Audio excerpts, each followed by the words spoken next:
আসসালামু আলাইকুম, সবাইকে স্বাগতম জানাচ্ছি তারেক একাডেমিতে। আমি তারেক আছি আপনাদের সাথে। আজকের ফটোশপ ক্লাসে আমরা দেখব কিভাবে মূলত লোগো অথবা বিজনেস কার্ড মকআপ করা যায়। আর এখানে একজন কমেন্ট করেছিল যে আপনার এই ভিডিওতে আপনি যে থাম্বনেলটি ইউজ করেছেন সেটা আসলে কীভাবে বানিয়েছেন, এবং এখানে আরও একটি কমেন্ট করেছিল উনি, সেটা হচ্ছে যে নর্মাল মকআপ ডিজাইন এবং রিয়েলিস্টিক মকআপ ডিজাইন নিয়ে এটি ভিডিও দিলে ভালো হতো। আপনারা যদি এই টাইপের থাম্বনেইল ক্রিয়েট করতে চান, মকআপ করতে চান, তাহলে আমাদের এখানে ফুল একটি কোর্স দেওয়া আছে। ইউটিউব চ্যানেলটিতে ঢোকার পর প্লেলিস্টে ক্লিক করেন, প্লেলিস্টে ক্লিক করার পর ফটোশপের একটি ফুল কোর্স আছে। সেই কোর্সের মধ্যে যেমন এখানে 45টার মতো ভিডিও দেওয়া আছে। এখানে যদি আপনি একটা একটা করে ভিডিও দেখে নেওয়ার পর আপনি নিজেই কিন্তু এই ডিজাইনগুলো তৈরি করতে পারবেন। আর আমরা আজকে ঠিক এরকম একটি ডিজাইন করব এবং 3D এটি লোগোকে মকআপ করব। 3D লোগোটাকে মকআপ করার জন্য আমাদেরকে নর্মালি একটি ওয়েবসাইটে যেতে হবে, আর সেই ওয়েবসাইটের নাম হচ্ছে গ্রাফিক বার্গার। আমি ডেসক্রিপশন বক্সে এর লিঙ্কটি দিয়ে রাখবো। তো আমরা যে ডিজাইনটাকে মকআপ করতে চাই সেরকম একটি ডিজাইন আমাদেরকে এখান থেকে চুজ করতে হবে। আমরা এখানে অনেকগুলো অপশন পাচ্ছি, সেটা হচ্ছে মকআপ আছে, এখানে আইকন আছে, টেক্সট ইফেক্ট রয়েছে, ব্যাকগ্রাউন্ড আছে। আমরা এখন চাচ্ছি যে মকআপ করতে, যে মকআপ আসলে কীভাবে করতে হয়। আমরা মকআপসে ক্লিক করব। মকআপসে ক্লিক করার পর আমরা অনেকগুলো অপশন পাবো যে আমাদের কোন ডিজাইনগুলো, আমাদের কোন কাজটি মূলত মকআপ করা দরকার, লোগো অথবা বিজনেস কার্ড অথবা যে কোনো কিছু। এখানে অনেকগুলো ডিজাইন রয়েছে, আপনারা চাইলে এখান থেকে যে কোনো একটি চুজ করতে পারেন। আমরা আপাতত এখান থেকে একটি লোগো ডিজাইন করব, লোগো মকআপ করব। লোগো মকআপ করার জন্য আমাদের এই ডিজাইনটিকে আমরা ডাউনলোড করব।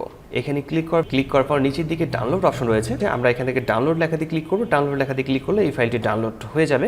ফাইলটি ডাউনলোড হয়ে যাওয়ার পর আমরা ঠিক এরকম পাবো। আমরা এটিকে ওপেন করে নেব। আমরা ডাউনলোড করা ফাইলটিতে দেখতে পারবো যে সেখানে একটি PSD ফাইল দেওয়া আছে, এবং এই PSD ফাইলটিকে আমাদেরকে ফটোশপে ওপেন করতে হবে। আমরা এই PSD ফাইলটিকে ফটোশপে ওপেন করছি। ফটোশপে ওপেন করার পর ঠিক আমরা দেখতে পাচ্ছি এরকম দেখাচ্ছে, এবং আমরা বেশ কয়েকটি এখানে অপশন দেখতে পাচ্ছি। এখানে টেক্সচার দেওয়া আছে, আমরা যে ইয়োর ডিজাইন হেয়ার এই কথাটিও এখানে দেওয়া আছে। আমরা চাচ্ছিলাম যে আমাদের ডিজাইনটা এখানে বসাতে, তো আমরা এখানে ডাবল ক্লিক করব এই থাম্বনেইলটাতে। ওকে লেখাতে ক্লিক করছি, কিপ লেয়ারে ক্লিক করছি, ওকে।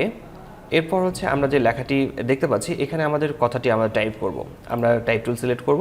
টাইপ টুল সিলেক্ট করার পর আমরা এখান থেকে টাইপ করে নেব। লেখাটিকে ঠিকঠাকভাবে বসানোর পর আমরা একে চাইলে আরও একটু বড় করে নিতে পারি। ঠিকঠাকভাবে বসানোর পর চেক মার্কে ক্লিক করব।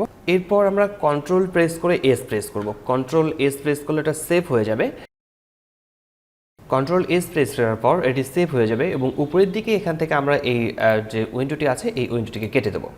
আমরা এখান থেকে যদি উইন্ডোটিকে কেটে দিই তাহলে দেখতে পারবো যে আমাদের এখানে আমরা যে লেখাটিকে লিখেছিলাম সেই লেখাটি মূলত 3D আকারে মকআপ হয়ে গেছে।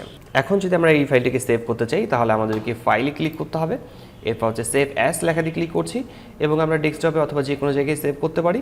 ফাইলের নাম দিয়ে দেবো, এবং ফরম্যাট আমরা এখান থেকে জেপিজি অথবা BMP, আমরা যে ফরম্যাটে সেভ করতে চাই সেই ফরম্যাটটিকে সিলেক্ট করে আমরা সেভ লেখাতে ক্লিক। তো খুব কম সময়ে খুব সুন্দরভাবে আমরা মূলত ওয়েবসাইট থেকেই মূলত মকআপ তৈরি করতে পারি। মকআপে বিভিন্ন ধরনের মকআপ রয়েছে, আমরা বিভিন্ন ধরনের মকআপ ডিজাইন তৈরি করতে পারি। আশা করি বিষয়টি বুঝতে পেরেছেন। কোথাও সমস্যা হলে কমেন্ট বক্সে কমেন্ট করে জানাতে পারেন, আমি প্রতিটি কমেন্টের রিপ্লাই করি।